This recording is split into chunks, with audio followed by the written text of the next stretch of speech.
Ladies and gentlemen, thank you for joining me once again today, and welcome to Urtuk, the Desolation. This is a kind of like an open-world, tactical, hex-based combat game slash survival game. It's basically like Battle Brothers.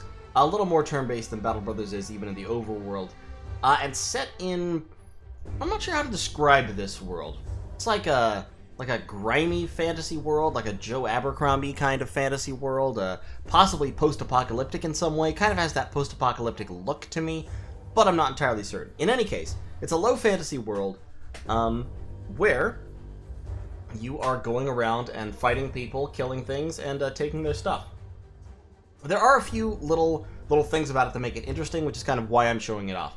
This game is in early access. It's not finished yet. They are updating it actively. It's got kind of a big map. I'm not sure exactly how big the map is, but it goes quite a ways, and this is only one zone. There is a story to this game. There is a campaign progression, which I am following. There's been a couple fights that I've gone through just so that I could see kind of the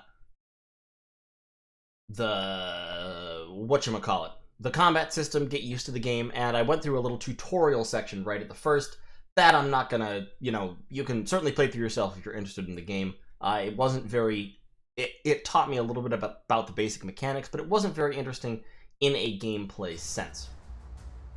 So, welcome to Urtuk. I thought we'd kind of look through this. I may actually turn this into a series because I like the game so far. It's fun. It's got a different kind of vibe than a lot of games do, and I'm enjoying it a lot. So, here's the plot of the game. You are Urtuk. You were captured by an alchemist and held in a dungeon along with a bunch of other people where horrible experiments were performed on you for many years. Eventually, your buddy busted you and a couple of other prisoners out, but in the process was shot and killed. While being experimented on, you have contracted a terrible mutation, and you have to try and find a cure. It's not really clear whether they're using mutation to mean disease or what, but you're mutated. There's some kind of a cure allegedly somewhere that you're trying to find, and you have to find it before the mutation gets really bad and turns you into some kind of horrible abomination. In the process, you will take your fellow prisoners along with you and then gather other people as you go and fight these battles and proceed through the world like that. I am playing on Iron Man mode. That might be a mistake. This might be unstable, but we'll see. So, Urtuk, like I said, is at its heart a series of tactical, hex-based fights kind of linked together. As you can see up here, Hrell of the Scavengers has kidnapped somebody, and we can go to rescue him. They have 4 guys. There's a caravan under attack. You can see it's easy difficulty. Down here, there's a village that I've actually conquered, which is giving me some trillium per day, which is a resource.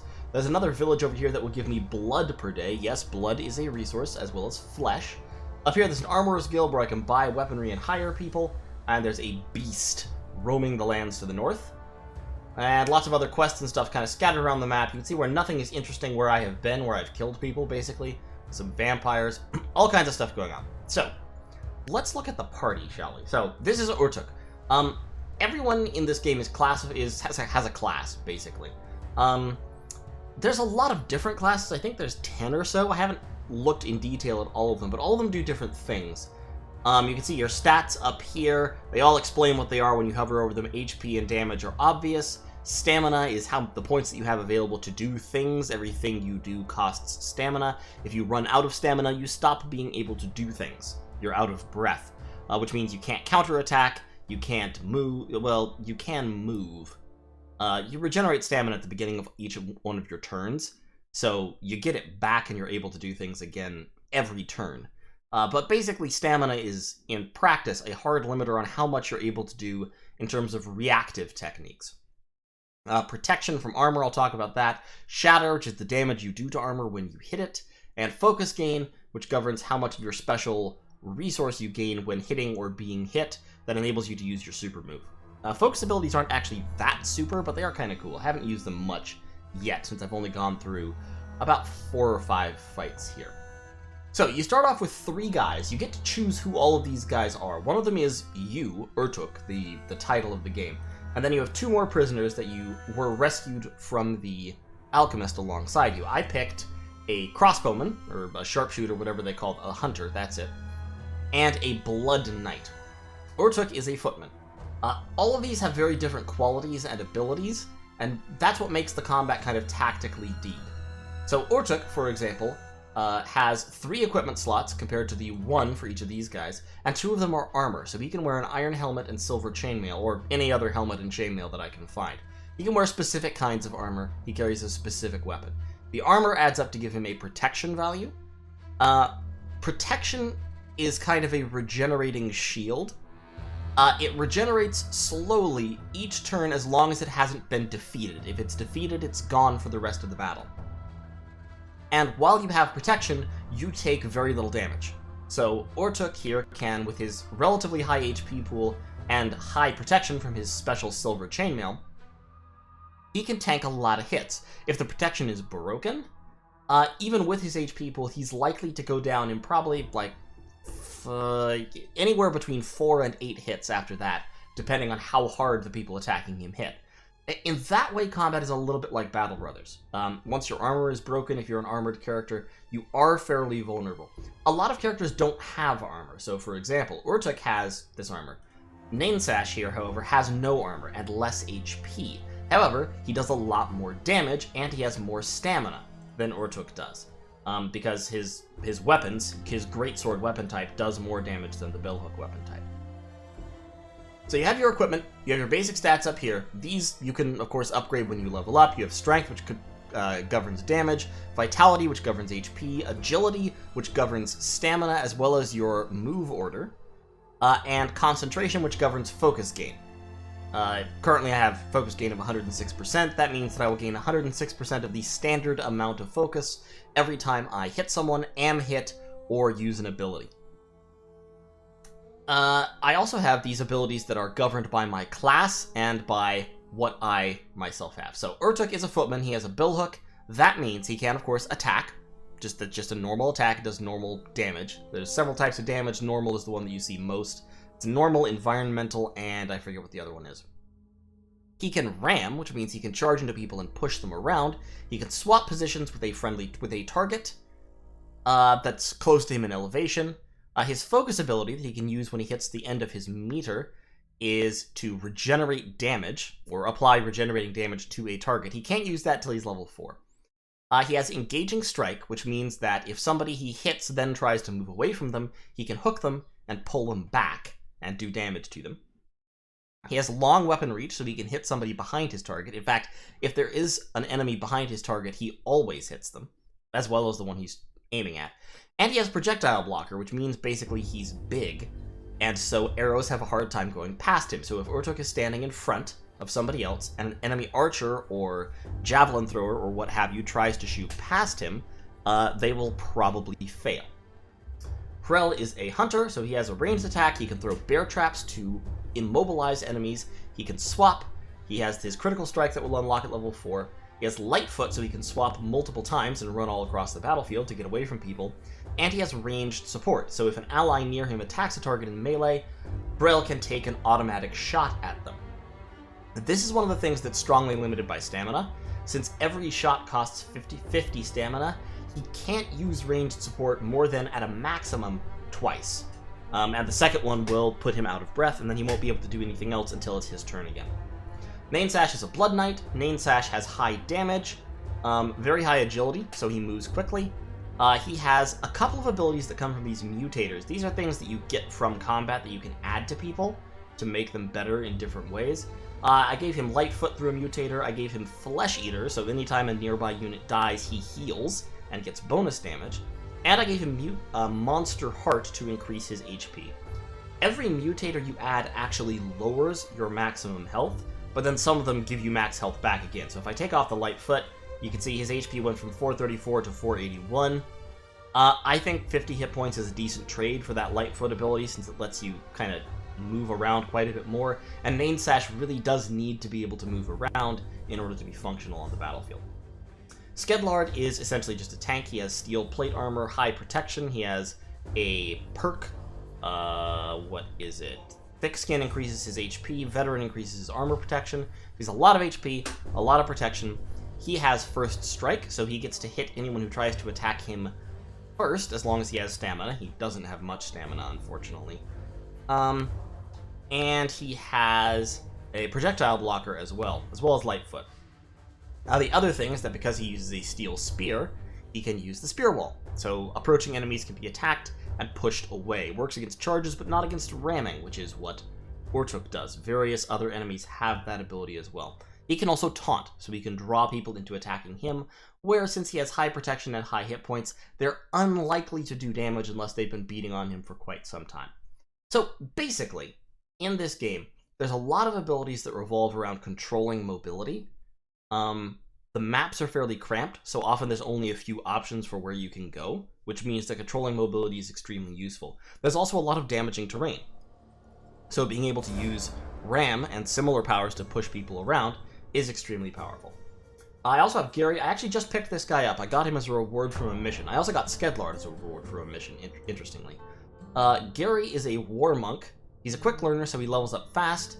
He can jump over obstacles, which is handy, and he can flip, so he can flip enemies over his own head to land in the middle of whoever's behind him, which can be useful. Haven't really used that yet, but I'm sure I will.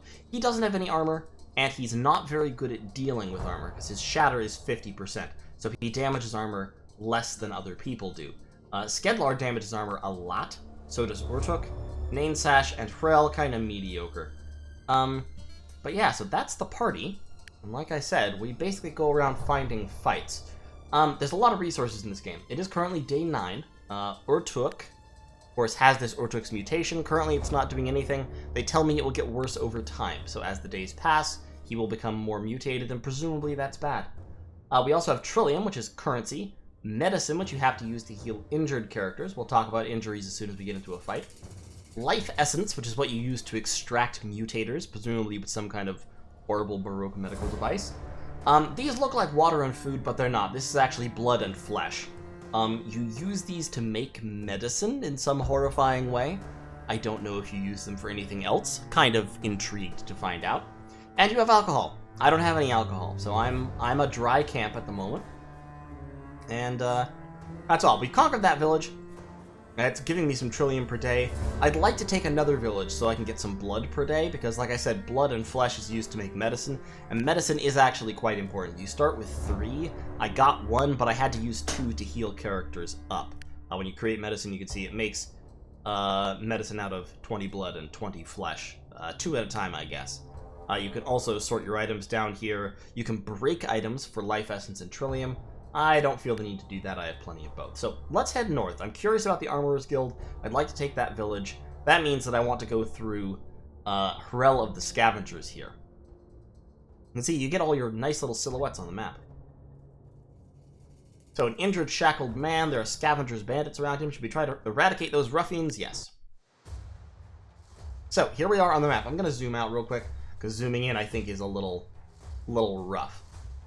We can deploy onto our white spaces over here. We have our various people set out, and here we can see the enemy. So we've got a scavenger, a ranged character, 2 sickle greatsword soldiers, 1 guy with a giant hammer, and you can see what I mean about the map being kind of cramped. Over here it's open, but we're not fighting over there.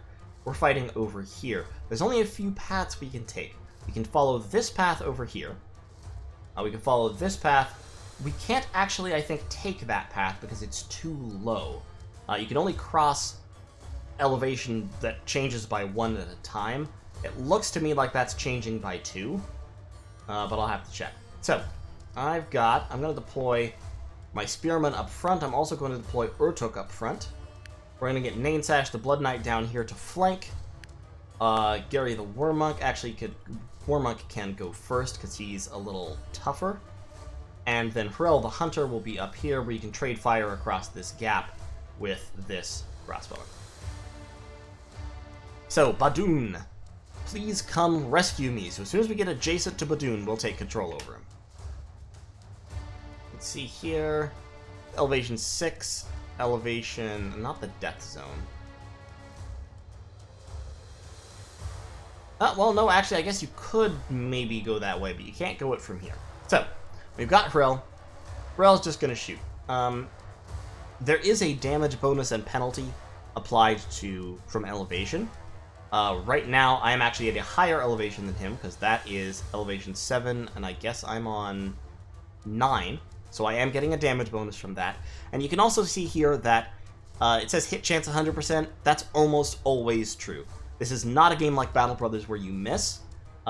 Hits are guaranteed except under special circumstances. If you're a ranged character and there's something between you and your target, you have a miss chance. And damage is guaranteed except in special circumstances. So you get bonuses and penalties from elevation. There are also certain skills that can give you bonuses and or penalties. Beyond that, you know how much you're going to hit for, you know that you're going to hit, so it's all a matter of positioning.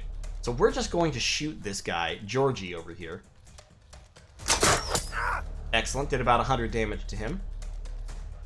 One thing that you do have to keep in mind with this game, your turn order is fixed. It goes according to your speed. So he's the fastest, he goes first, he's second, third, fourth, and fifth. It always does that. The only way you can affect that is by waiting. Waiting increases the speed of the waiter, which can sometimes allow you to go ahead of other characters, but waiting just skips your turn. It doesn't move you to the end of the turn, it skips your turn outright. So you are giving up a move to do that. Like I said, Nanesash is kind of squishy. He really does want to get into combat, but I don't want him shot. So I think I probably am going to hide him for right now. Like over there. In terms of what we're facing, we've got a hunter here that we can try to rescue. We have a scavenger marksman. You can click on this right there to see all of his abilities. You can also see all his stats up in the corner. So he has range support, same ability my crossbowman does. Light weapon, so he gets extra stamina and speed, which we cannot take from him. He has challenge. So, if he uses his focus ability, he can taunt my guys. His critical hits reduce my speed and bleed me, which is very bad. We cannot let this guy get crits off on us. Critical hits happen when you attack someone who is immobile, which means, essentially, someone who is stunned or slowed down. That happens according to terrain. There are also some abilities that can stun or slow enemies. For example, ramming someone into a solid wall stuns them, if I recall correctly. We've got a Scavenger Hammerman. His criticals stun people, and he is a fast thinker, so his focus ability is instantly available. And he can retaliate against my attacks. Okay? And then we've got 2 warriors. Bleeding criticals, preparation. He has a group strike focus ability that he'll probably never get to use. So he can add retaliation buffs on crits, which is interesting. And then this guy has bleeding criticals. Yeah, same thing. They're identical. Oh, nope. Actually, Jeduthan has more hit points and slightly more damage, as well as higher mending cap. Mending is your heal cap. You can only heal so much in a certain battle. I don't really have any healing abilities, so it doesn't matter much to me. You can see here that I can jump to these locations over here. Not sure I want to do that because that would draw crossbow fire. I want Skedlar to take... Well, actually, I can do that because I can then move Skedlar right up to there. Or even Urtuk. Because Urtuk also blocks arrows. Let's move Urtuk up, and then he actually has this ram ability, which lets him run. So he can ram this marksman, do some damage, and force him backwards. If we can do that a couple more times, we might be able to smack him into one of these, one of those solid objects. Got our spearman up here. I can't taunt because that's melee range, but I can drop into spear wall, which doesn't cost me anything. Okay, that's the engagement. Now he's moved up there. He does get a shot, but my armor absorbs most of it.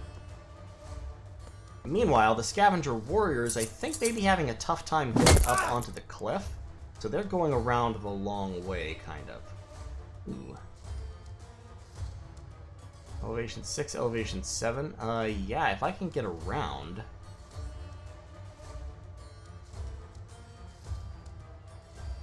Ah, you can't actually go this way because it's too far to drop. The fact that you can't cross two level drops is a little bit annoying, but it's, you know, just one of those things. It's not too bad.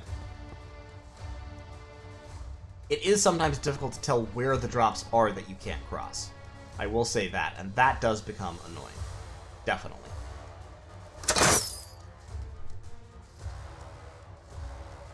You, sir. Yeah, let's grab the archer. Take control of him.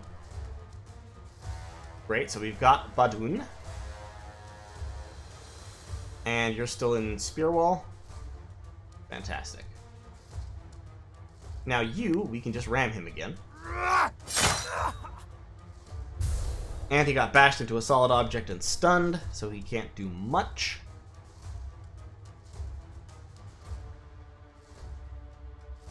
And now I can... So you can see I have a 50% hit chance on this guy. It's because I have a 50% chance to hit him instead. And if I were to fire down here... actually, I have a 100% hit chance on him. Great. But I would rather hit him, I believe. Now, since he's stunned, any shot would be an automatic critical.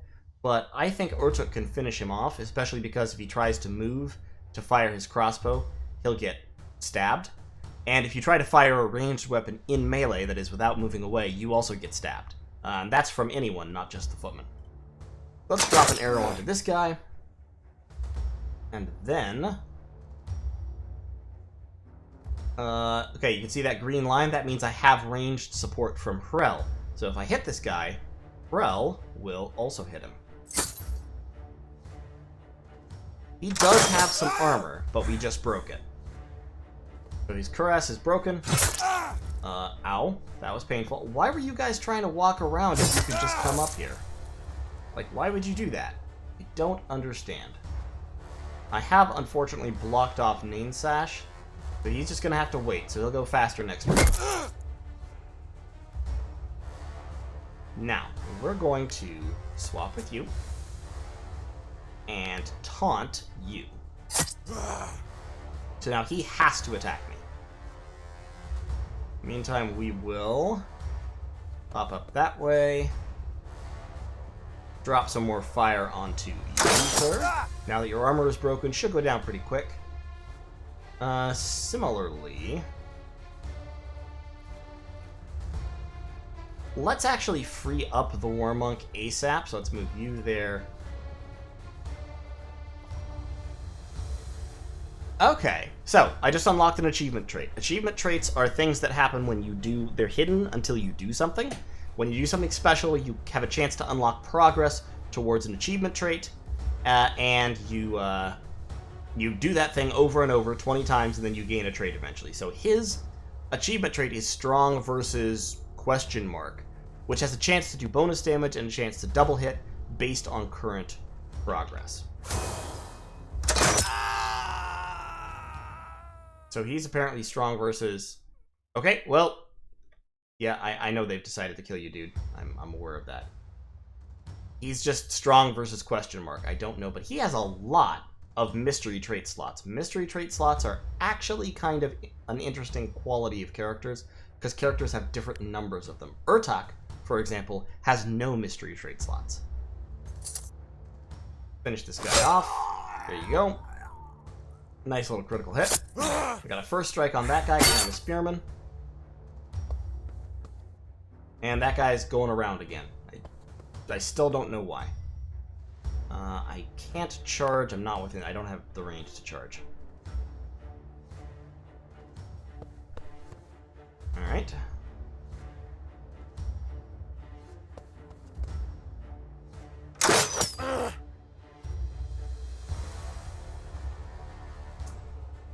Now, Skedlard here does have... he's working towards the mass killer trait.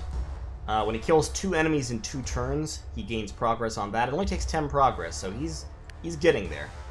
But we're just going to have him kill this guy. Makes him out of breath. He needs to kill that guy as well to get another point of it. But I think we can arrange that.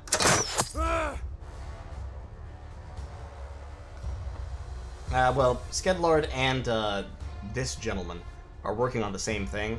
But I'm going to give this point to Skedlard because Nane Sash hasn't killed anybody lately. Let's not charge, actually, because I want him to come towards Skedlard. Or at least into range for Skedlard to hit him. Let's flip him.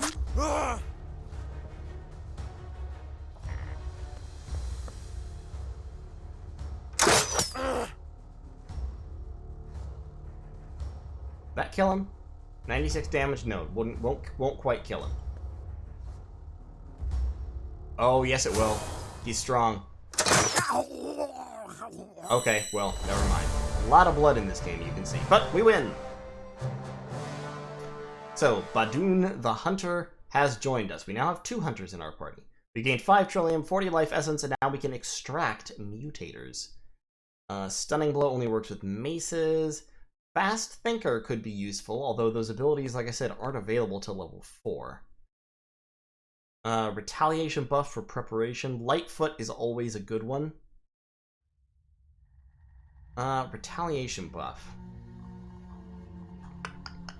It's only really good for people who don't have First Strike or Retaliation already, because since you're so sharply limited by stamina. But yeah, let's grab Preparation. I have 100 life essence still left. Let's also grab Fast Thinker. It's expensive, but it'll be worth having later on.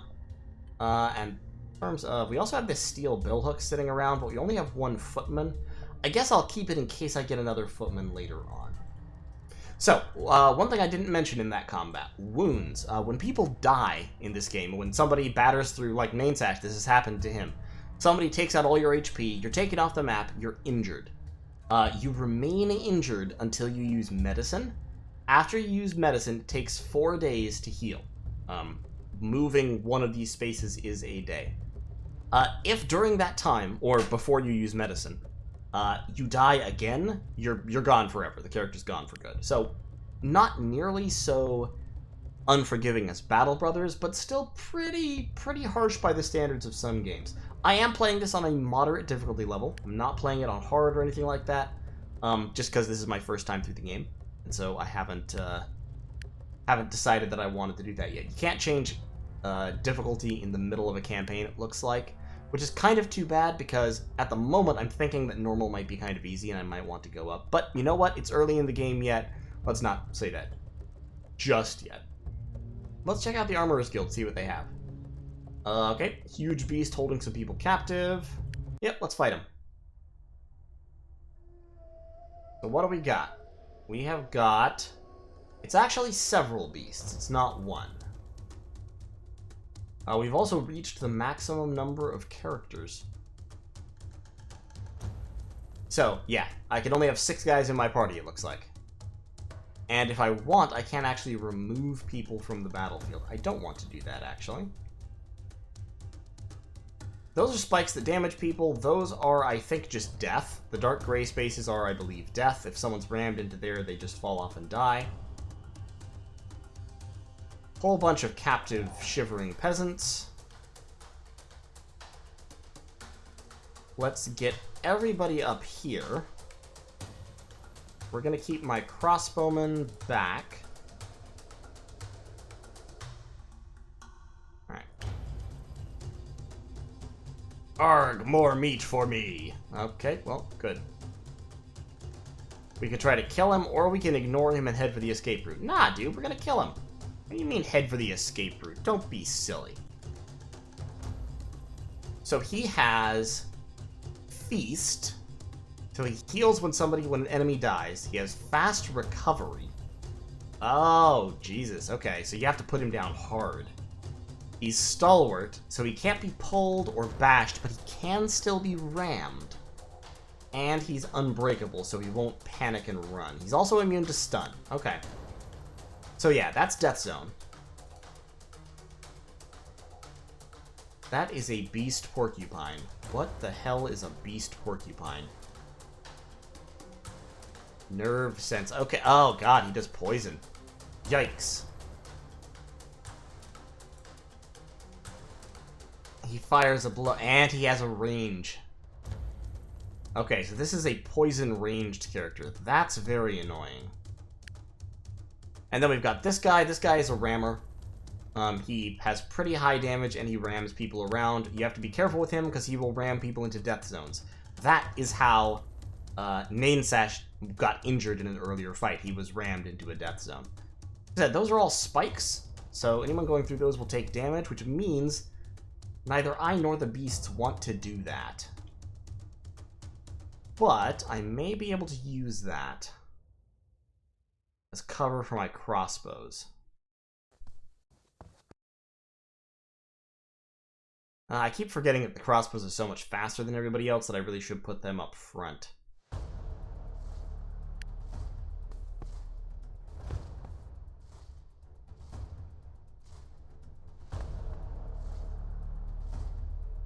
See if we can bait these guys to coming through the spikes.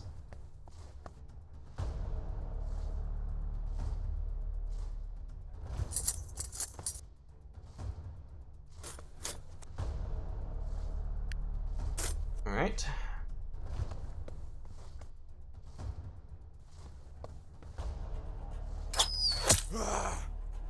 Oh, okay, he's shooting spikes at the villagers. Interesting.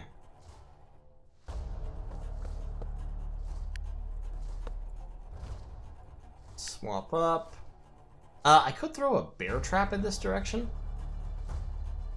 just to discourage Pamiel, but I can't get this guy out of the way, so not really worthwhile.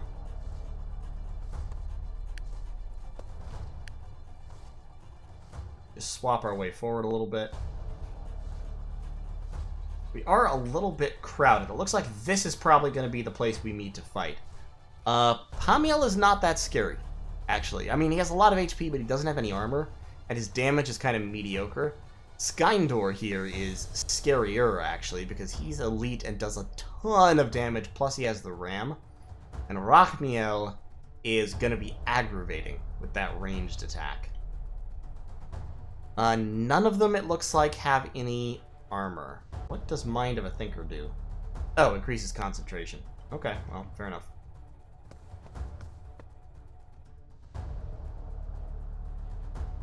Let's jump you out there. Might have to kind of flank with you, like, down through the pit there. Because we definitely want our spears on the front line.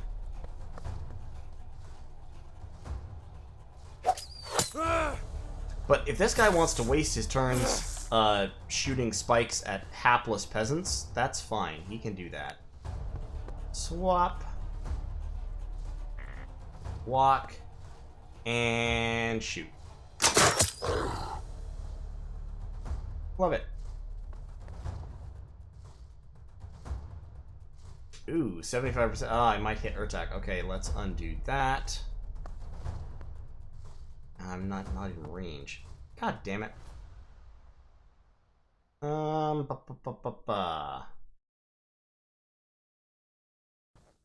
you swap again? Yeah, swap with him. There you go. We're definitely going to win this fight. There's really just no way they can stop us.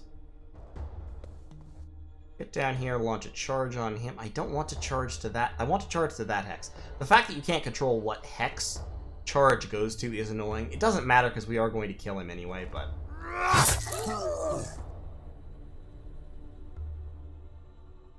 But he will regenerate. Let's hop you over there. And not attack, because I want to give the kill to somebody who will benefit. Well, actually, no, I want to give you experience. So, yeah. And range support. There we go, got the kill. I guess one of my archers actually got the kill. Then move out here, and I think we should be able to ram you. Yes, and that should ram you back into the rocks and stun you.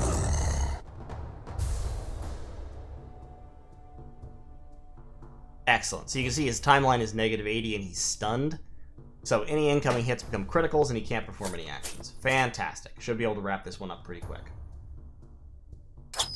I think we are going to lose that peasant, though. He keeps saying, please rescue me, but you know what? It's just, I don't think it's going to happen, dude. Sorry. There's just too many spikes in the way.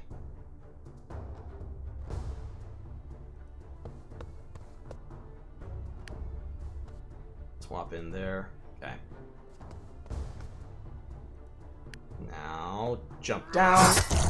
Give him a whack. Wow, 278 damage on that critical. Yikes.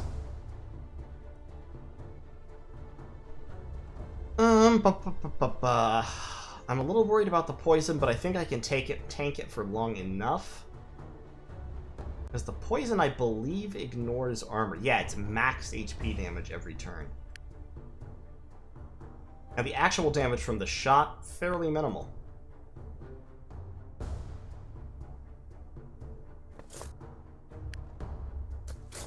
Swap you forward. Finish him off. Great.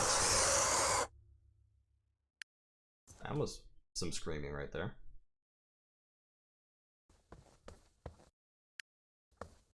A lot of swapping going on just to kind of move people past each other.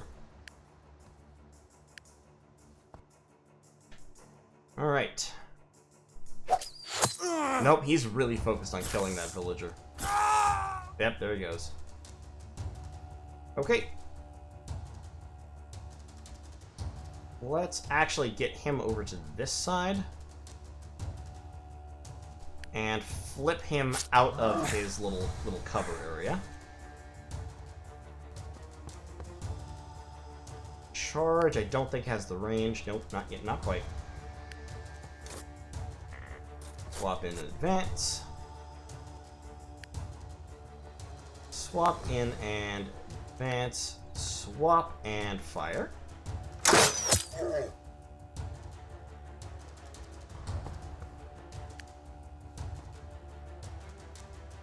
Can you fire? Nope, you're blocked. I think we're only going to take 1 or 2 shots before we finish this guy off. Like that. That almost kills him, but not quite, unfortunately. Well, let's give another kill to Gary, because Gary does need some experience. There we go. Got him.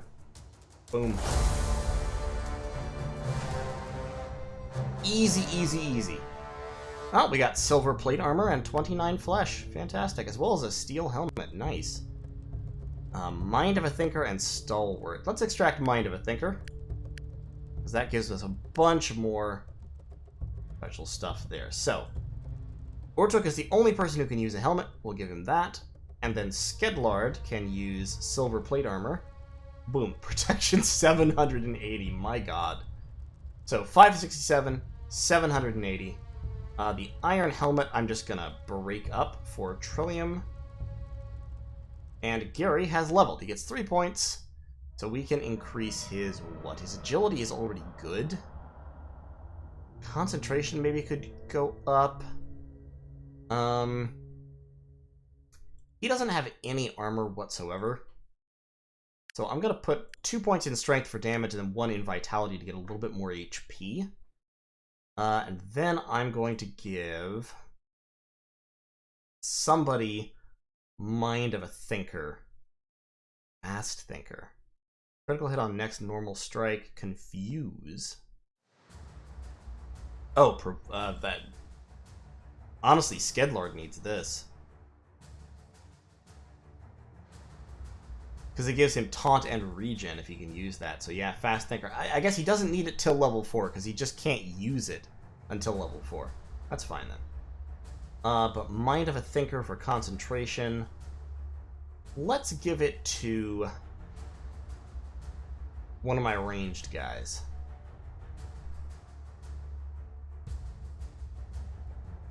Yeah, much higher focus gain.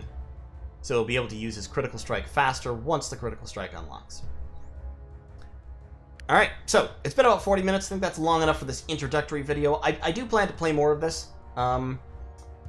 It is a little bit grindy, I think, so I may skip over some of the lesser fights, like the cave, or what have you, but let's look at the alchemy. So at the Armorer's Guild, I can buy stuff.